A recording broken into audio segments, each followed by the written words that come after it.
Biasa orang akan tanyalah, nak undi siapa ni? Cuma kalau kita nak berbahas isu politik secara falsafah, macam iklim politik kita sekarang ni melihatkan ada macam seolah-olah pertembungan bersifat perkauman sikit. Satu kaum memberi undi di pihak sini dan kaum yang lain memberi undi di pihak sini. Seolah-olahnya ada pertembungan antara kaum ataupun agama. Jadi macam mana kalau kita nak melihat pertembungan politikal ini, ataupun sebenarnya dia bukan sekadar pertembungan parti, tapi ada satu benda lebih dalam daripada itu. Saya lihat maksudnya dia adalah perbahasan tentang integrasi. Bagaimana dua pihak, dua kelompok ini boleh masuk secara bersama. Dia ada berbagai konsep kan, sama ada apa melting pot. Maksudnya kedua-dua ini dicairkan. Ini yang paling banyak hari ini. Maksudnya seolah-olah bangsa mana pun bila duduk di US dia menjadi American. Macam Indonesia lah. Itulah nation state pun. Nation state lah. Indonesia pun macam tu kan.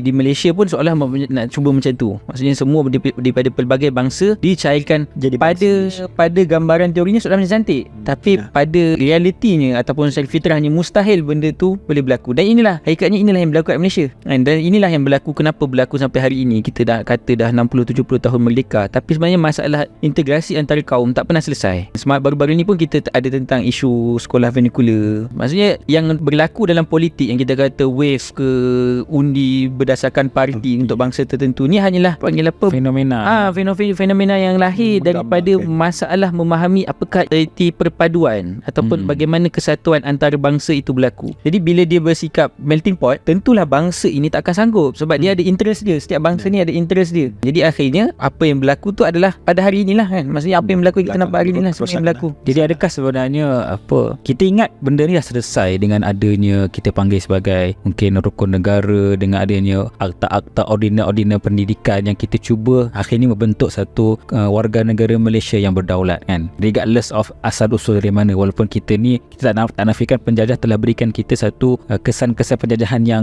sukar kita teruskan di Malaysia ini. Jadi kita ingat benda dah selesai, tapi kita sebenarnya perlu revisit, kita perlu kaji semua, rungkai semula permasalahan ni untuk bentuk satu masa depan yang lebih gemilang. Jadi adakah model ataupun satu bentuk mungkin kita kata sebagai panduan untuk kita jadikan sebagai permulaan perbincangan kepada perpaduan ini, isu perpaduan antarabangsa ni? Itulah, walaupun kita seolah-olah dah digambarkan banyak seolah macam slogan lah yang nak menyatukan dengan keluarga Malaysia. Tapi bagi saya secara tindakan dan dekat kerja tidak menunjukkan seriusnya kita untuk mencapai kepada makna tersebut. Slogan dan juga retorik politik sahaja. Dia hanya menjadi satu retorik politik sahajalah. Contoh tentang isu bahasa, tentang isu ekonomi, tentang isu pendidikan. Semua tu masih lagi dalam kerangka terpecah-pecah antara bangsa. Jadi apa yang kita nak harapkan? Maksudnya permainan tersebut hanyalah nak menunjukkan seolah-olah ahli politik ini ada kehendak dan ada cita-cita untuk mencapai perkara tersebut, tapi pada tindakan langsung tidak menunjukkan perkara tersebut. Sebab apa? Sebab ahli politik untuk sentiasa kekal berkuasa, pragmatik. Dia kena bersifat pragmatik. Dia kena bersifat bermain interest pada semua kaum. Jadi kaum ini suka ni dia akan bagi, dia suka ni dia. Tapi dia tidak mencipta satu mutual interest yang boleh menyatu padukan antara kaum. Dia tidak bersungguh lah. Tapi dari satu sudut yang kita boleh tengok lah juga falsafah nasionalisme ataupun sekarang ni kita terbahagilah kat Malaysia ni yang antara gerakan sekular nasionalis, gerakan yang cuba Malaysia dan cuba meleburkan semua. Tapi walaupun sebenarnya melebur pun dia masih lagi berasaskan kaum.